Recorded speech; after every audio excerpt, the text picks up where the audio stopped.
Hello and welcome back to my budgeting videos. This is going to be my budgeting video for my August 9th paycheck. It is currently August the 11th. It's Sunday. So my rule of thumb is as long as I get the budget done on the weekend that I got the paycheck, I'm on time. Mostly because I can never do them on a Friday.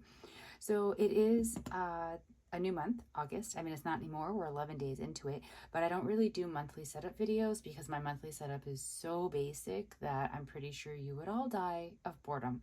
So the setup is done and I'll just show it to you really quickly and you'll see what I mean. So I have a little pocket in my planner. I don't use it every month, but I love having a pocket for every month just because sometimes there's something to put in there and I like to keep all of my things in my one book, like if I get a paycheck from the government for GST reimbursement, or if I have a random bill or something that actually comes in the mail, not just digital, I just like to keep it all together within the month that it belongs to.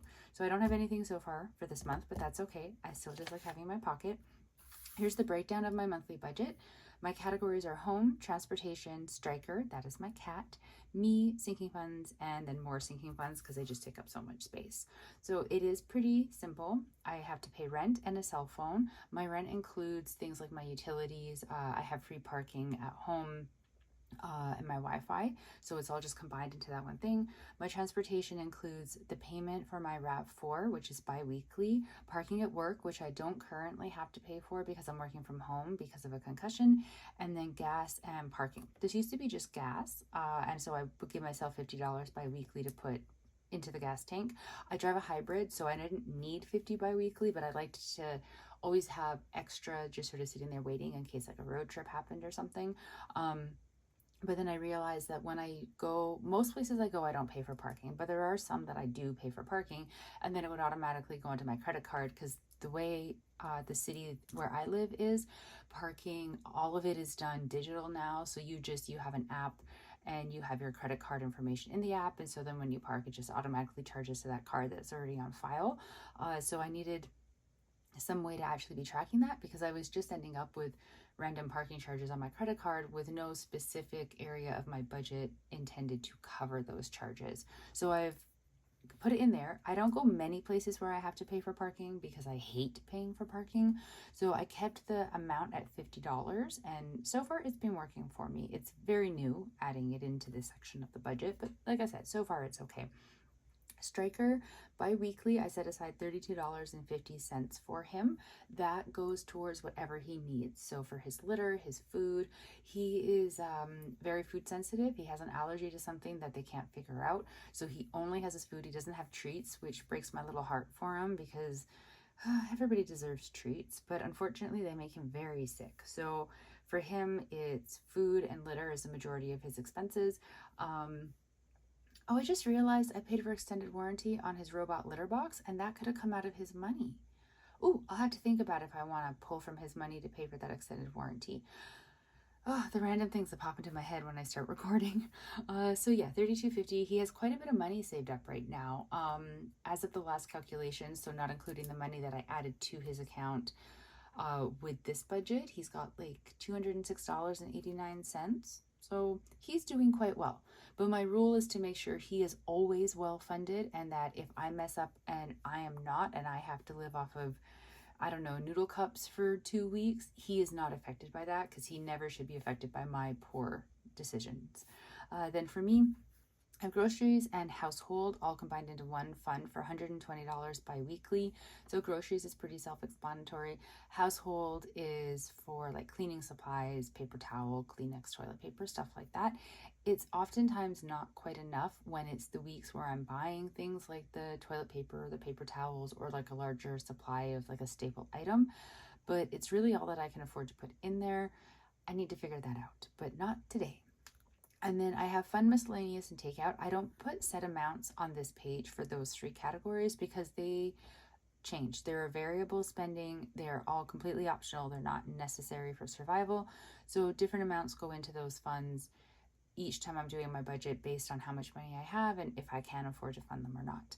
Sinking funds are all broken down here. So I have a sinking fund for car insurance, tenant insurance, Microsoft, that's my Microsoft 365, Norton Antivirus, my WordPress account, Dragon Boating, Travel, Presence, and Emergency Fund.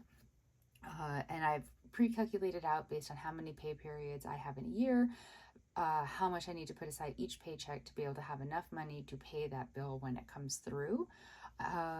Yeah, so it's like a rolling thing. So I paid in July my car insurance, and I just keep now, like I pulled from the fund to pay the car insurance, and now I just am building back up that particular sinking fund. Like I don't have any kind of special tracker system for them in terms of like way back when I started budgeting, I made a graph, like this huge graph, and it had all the sinking funds down on one side and then slots for the different pay periods going across for the columns. And I would mark down how much I put in and then how much money was in each one for each cell, going forward. And then when I pulled from it and then adding back to it.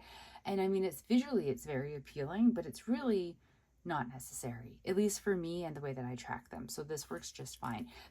For the most part, they each have their own savings account, which is why it works just fine. I can just look at the savings account to see how much money is in there. Some of them are combined, like Microsoft, Norton, and WordPress are all combined into like a tech sinking fund.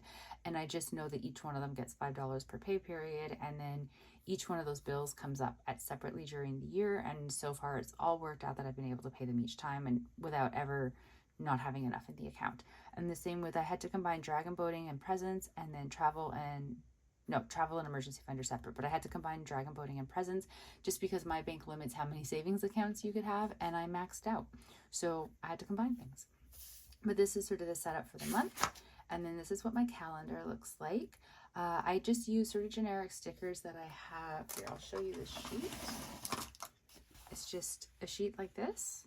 I got it from the dollar store last year, maybe the year before. I didn't use it right away. I bought it actually because I wanted the tiny stickers to use in this little planner, because I like having a little pocket planner for just like not budgeting, but just life, and it's tiny squares for the calendar. So I needed tiny stickers, and I ended up not really using it for that. I don't sticker plan in this little planner very often because I'm kind of filling it in on the run or when I'm at appointments, and it just doesn't really make sense. It's very utilitarian, but I really like it. I do use different colored pens and stuff, so I can't really show you because I write in a lot of like personal information, but here's like for September, all it has right now is a hair appointment, my work schedule, and some physio appointments that are pre-booked.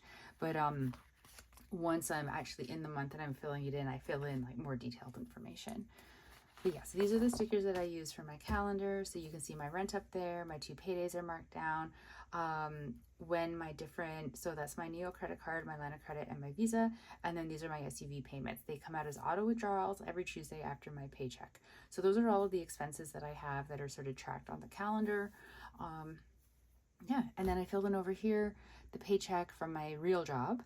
And then I did a little bit of Dragon Boat coaching, and they were late in paying me. So this is actually a delayed payment from months ago. So I got that. And then I have a blog that I don't actively write on anymore, but I used to. And because of how popular it was when I did write on it frequently, it's all set up for like AdSense from Google and whatnot. So people still read it, which is very flattering. And I do want to get back to writing on it more often and bringing back, more followers to it, hopefully, and then increasing the amount of times it pays me out. But for right now, it very sporadically pays me out, and it did happen to pay me out in August. So that is marked there. Now, I don't use the day-to-day spending sheets for tracking that. This is where I write down like my budget calculations and my sinking fund and cash envelopes for each particular paycheck, which is what this video is supposed to be about. So why don't I get onto that and stop chatting your ear off, and you will see where my money went.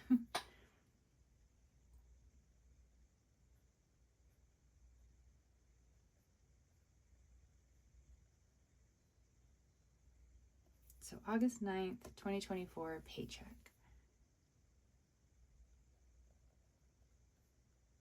My balance starting is $2,479.56. Now I'm deducting out of there right away the $159.91 that I got as a blog payment. Let's do that.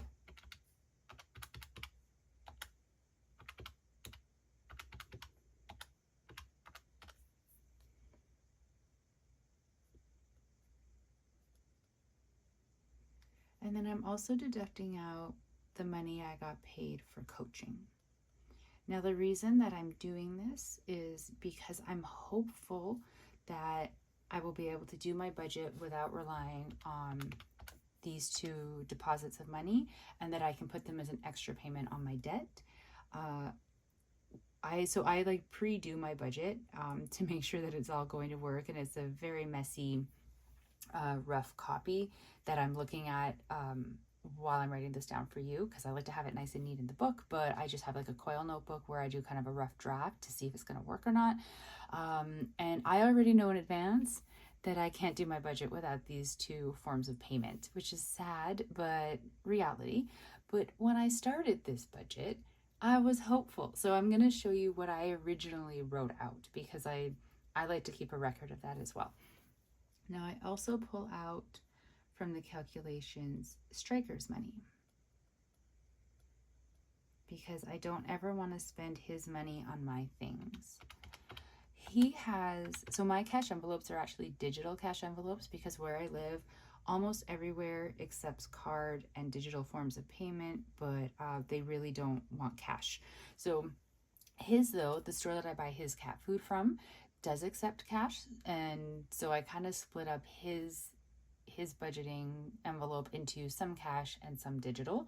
I haven't been to the bank in ages because I don't actually go to the bank anymore, since I don't pull out cash for anything. But he has now $206.89 in his sort of envelopes total. So that's a combination of what's digital and what's cash. And I'm going to go through his envelope and see how much is actually cash in the physical envelope and sort of calculate it all out. And then I'm going to pull some of it out of the actual bank account to put into his envelope and have less of it as digital, just because I like to have his a bit more funded on the cash side, or at least I try to have it equally balanced for cash and digital. Then the next thing I do is I pull out half of rent.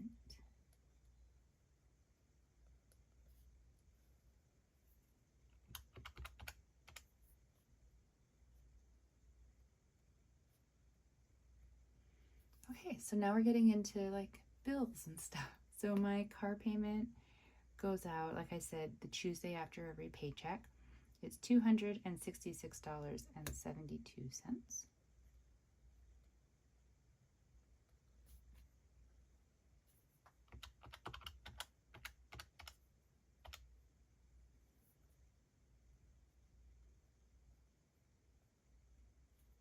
And then $60 towards myself. I put $60 towards my cell phone every paycheck, just because I'm very unclear what my actual bill is.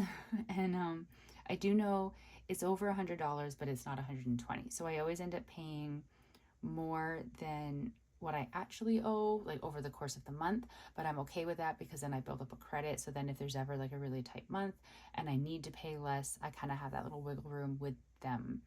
And also it means that I'm not paying one large cell phone bill off of one paycheck. I like splitting up larger bills into part on one paycheck, part on the next one, just because then it doesn't mean that one paycheck I'm kind of like, oh, look at me, I'm doing really well. And then the next one I'm really hurting because now I have this like massive payment due. Then my Neo credit card bill. My Neo credit card bill annoys me. They very often, when I pull it up to see what the payment due date is, will be like, you don't need to pay right now. Like they're doing me this favor that I have a balance, but they don't need me to make a payment on it that month, not even a minimum payment. But then it just means that they're getting more interest off of me, and that next time I go to do my budget, the bill for my Neo bill will be even higher. So every paycheck, I just pay off whatever is the balance that is on there. I use my Neo card only for auto charges. So like my Disney or any streaming services that I have, an acting service that I have, like just anything that's like a recurring automatic charge, like my Apple account, stuff like that. It goes onto the Neo card. And then I did try, I don't know if I was successful in moving over a lot of like my yearly charges that go through that are larger. I think I was going to move them over to the Neo card as well, but I really in this moment can't remember if I did or not. But now I have a new Visa card and I get points, and since all my sinking funds are fully funded by the time they're due, I kind of don't mind if they stay on the Visa card, just because I'll get a better points thing for that. It's a lot of rambling for something that didn't matter. So my Visa card, the balance on it is $110.11, and I wanted to pay it off completely, but when I did my first version of the budget and I did that, I was in the negatives and I was having trouble correcting out of it. So what I did is I went back and I changed it to only paying $55 on the Visa, because the Visa itself is not actually due until the 28th of the month, and I have another paycheck before then. So on the next payday, I will pay the remaining balance, so the $55 and then 11 cents, and then it will be paid off before it's due. And I am working very, very hard to not use my credit card anymore. I had hoped to not use it at all in between the last budgeting video and this one, and I did end up using it because when I went to go Dragon Boat Coach, I have to pay for parking there, and my parking app is connected to that credit card. And then also, and that was like $4 in case you were wondering. And then I had one day where just like my concussion was bad, things were bad, I wasn't able to cook, so I ordered takeout, and I don't have takeout in my budget. I took it out because I can't afford takeout, but I just decided it would come out of the miscellaneous spending in my cash envelopes. And unfortunately, my Uber is connected to my credit card, because sometimes when my concussion days are really bad, I can't drive and I have to get an Uber to like a doctor's appointment instead of driving. And so I had to connect my Uber back to my Visa card, not to the card that holds my digital cash envelope money, just because they were always very unexpected when I was going to have to get an Uber ride, and it was messing up my cash envelopes because I was pulling from them for something that wasn't supposed to be covered by them, and it was really causing me some problems. So I put my Uber account back over onto my credit card, and so the Uber Eats charge went onto the credit card, and I was okay with that because I knew that I had the money in the cash envelopes to pay it, and I was going to like transfer the money over from the cash envelopes to pay that charge on the credit card. What I ended up doing was deciding that because it wasn't going to be due yet, I would wait until payday, and then when I'm moving the money over to the cash envelope, I would just deduct out the charge of the Uber Eats, which was like $29.04 from the money that I moved over to the cash envelopes this week, which I did, so you'll see.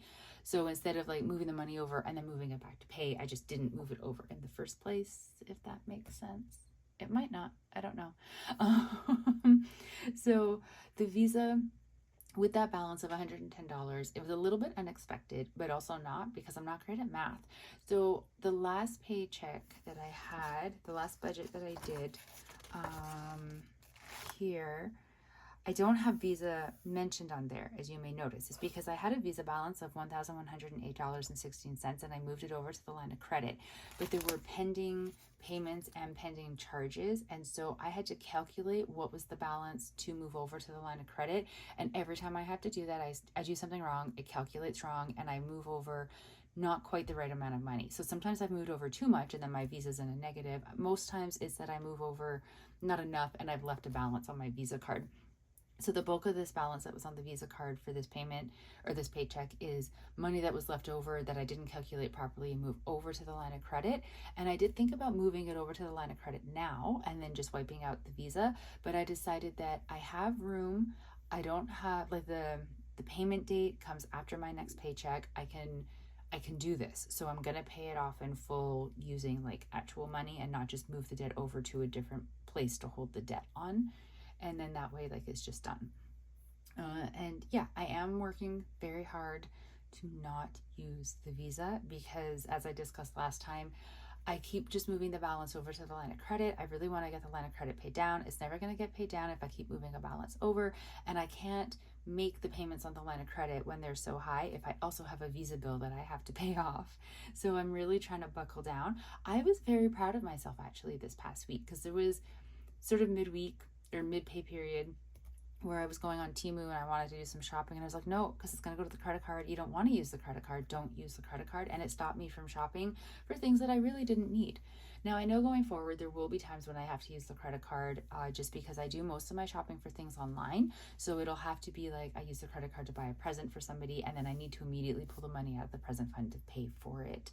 Things like that. But for right now, I'm really trying to just do like a no usage of the Visa situation, like just don't touch it. So then my line of credit comes next.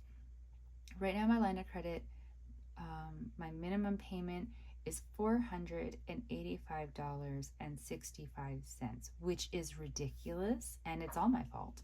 So I have nobody to blame but me for racking it up so high, which is why I desperately want to get it down. So now I have a remaining balance of $392.71. I owe a friend $165.39.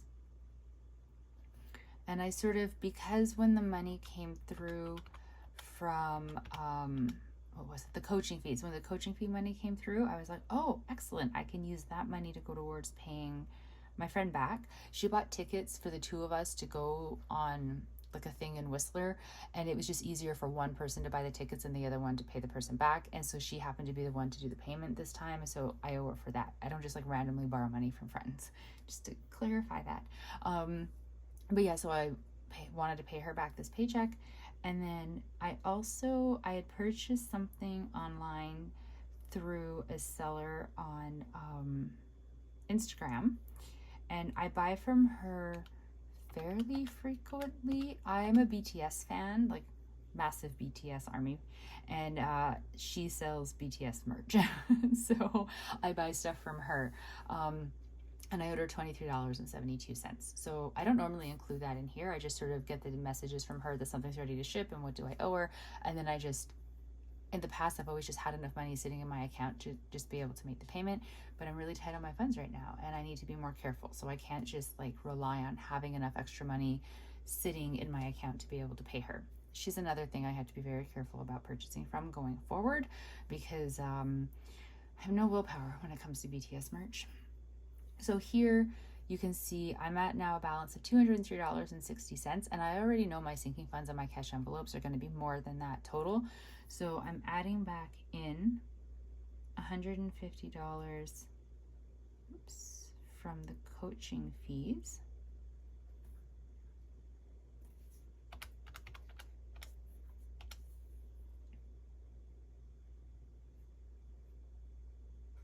And I'm also adding back in the $159.91 from the blog payment.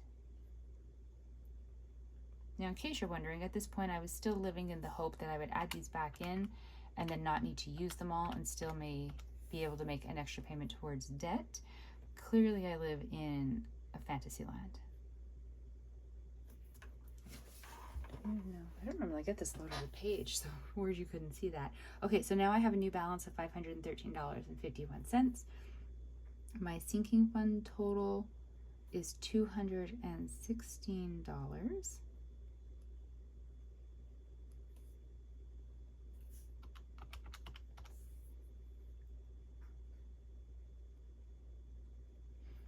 And then my cash envelopes come out to $292.50.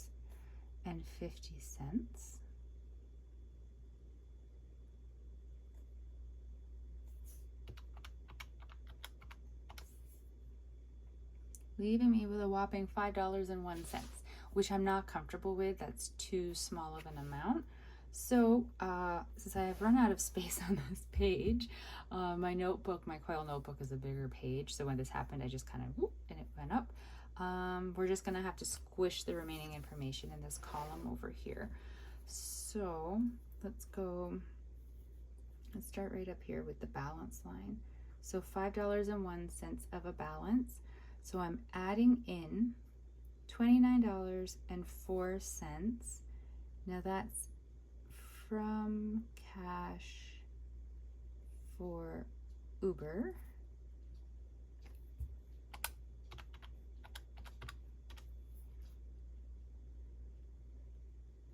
And I don't normally do this, but the amount that I was paying for the BTS merch, I am going to pay it using money from my Presence Sinking Fund. I don't think I've ever done this. The money in the Presence Sinking Fund is not for presents for me, it's for presents for other people. But it's sort of, I'm trying to make things work. And this is what my brain came up with. So now I have a remaining balance of $57.77, which should be fine.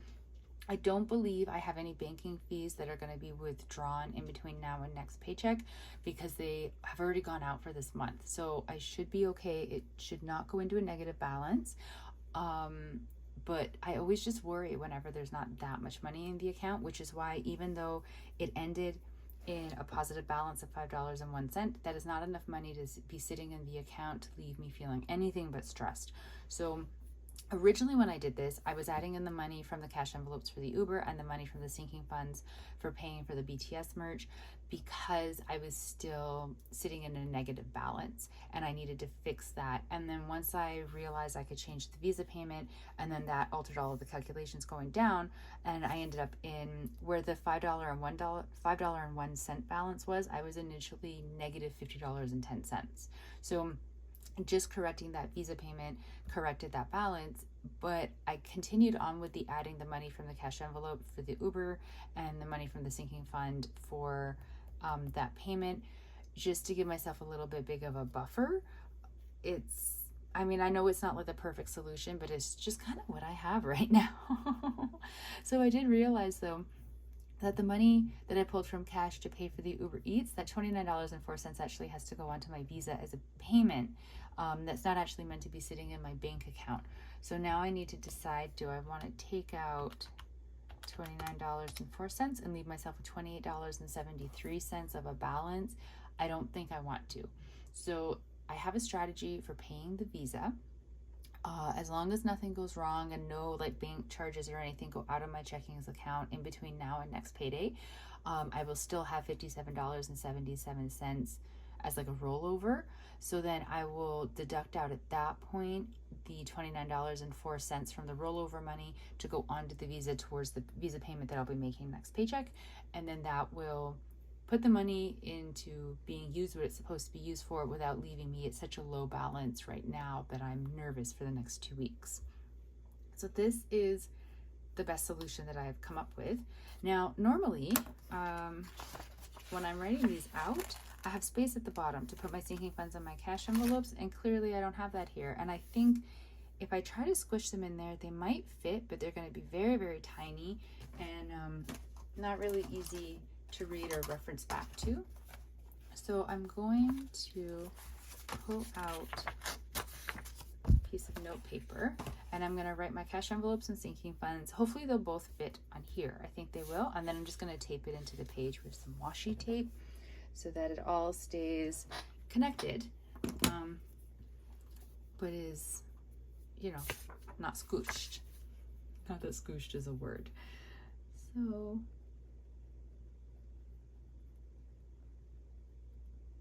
my sinking funds have my SUV insurance for $67.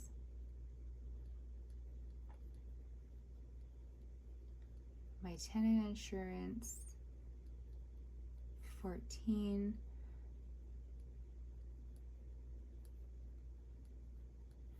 My emergency fund gets $40. Tech gets $15. Dragon Boat gets $20. Presents get $20. And travel gets $40.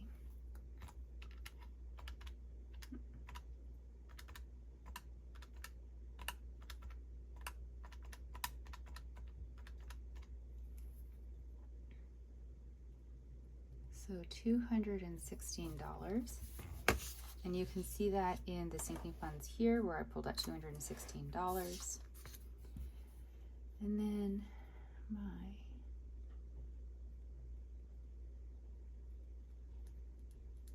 my cash envelopes. So Striker gets $32.50. Groceries gets 120. Technically that's groceries and household. I just don't write it all out. Work, parking, right now it gets 0 because I'm working from home. Takeout gets 0 because I can't afford to have it in my life. Miscellaneous gets 30. Fun gets 40. I know some people think that you should take out the fun money when you're really hurting, and there have been times where I have, but I don't actually do that much. Most of my life is work and physio because of my concussion, and I think there's a really strong argument to be made for having a balance in your life and having some fun activities even if you're really hurting for money. So my fun activity tends to be brunch on a Saturday with a friend. Sometimes I'll do something else, like we're gonna try going to a movie. I haven't been to one since I got my concussion. I don't know how well I'll do with it, but I'm gonna try. Well, if we can find a showing that we like. But do you know what I mean? Like, I just think like you just need to do something for fun that's maybe a little bit frivolous, and maybe it is a waste of your money to a degree, but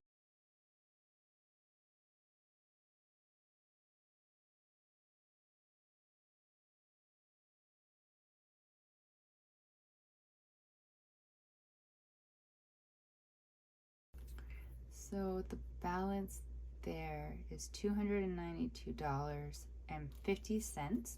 However, this is going to change because I actually, let me see my note. Okay, so I actually ended up putting $220.96 to my Wealthsimple account. Now that is a prepaid MasterCard. I move my cash envelope money over to that card, and that is the card that I tap when I go out shopping so that I can't overspend, because there's only so much money on the card. It's a prepaid card. Once I get to a 0 amount, there's nothing there. I can't use the card anymore. So it just helps to make sure I don't accidentally go over my budget. So in the cash envelopes, I withdrew $29.04 to leave in my checking account.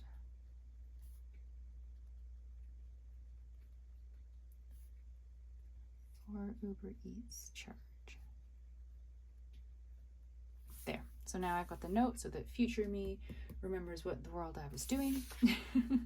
And yeah, like that wouldn't have very nicely fit in there. It would have been super squashed. So I'm going to see if I can find washi tape. I own washi tape, but I never really have it out near me. I need to do an organization of my stationery so badly. So badly. You know what? I'm just going to use some cute stickers maybe.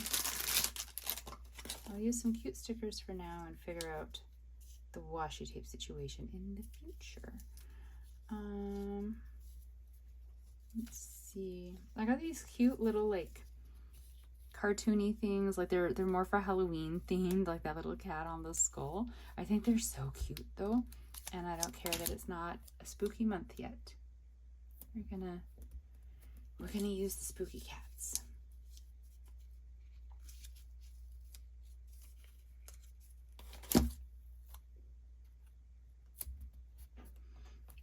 Okay, so that is the budget. Hopefully it's actually still on screen. It is, that's good. So the breakdown of my sinking funds and my cash envelopes. Oh no, that works. Sorry, I just had this moment of realization that no, I'm okay. I'm not even delving into the potential that I made a mistake. I'm not doing it. I'm just not going there. Sinking funds, cash envelopes with a little note about withdrawing money, and then the breakdown of my budget in total. I have a remaining balance of $57.77, and I think that is going to be okay for the next 2 weeks, because like I said, I don't believe I have any like not bill payments, like bank fees coming out. So there shouldn't be anything unexpected to take away from any of the money that's in here, and I should be good to go. So hopefully your budget has worked out well as well. And if you ran into the negatives like I did, you had a way to be able to fix it. I'm really lucky this time that I was able to, that the visa is due later than my next paycheck, so I can kind of take care of that. I am working on some math for figuring out a strategy for paying off the line of credit, and I'm going to do that in a separate video to sort of show the new plan and strategy. And I think I've said this before and then didn't follow through, but I am also trying to figure out a better way for my digital cash envelopes for tracking. So once I figure that out, I will let you know as well in a separate video, because these ones always end up being so long. My apologies for the rambling and just the chatting in general. I hope you are having a really great day, had a really solid weekend, everything is going well with your budgeting and your money. I will talk to you in the next video. I hope you are all staying safe out there, and bye.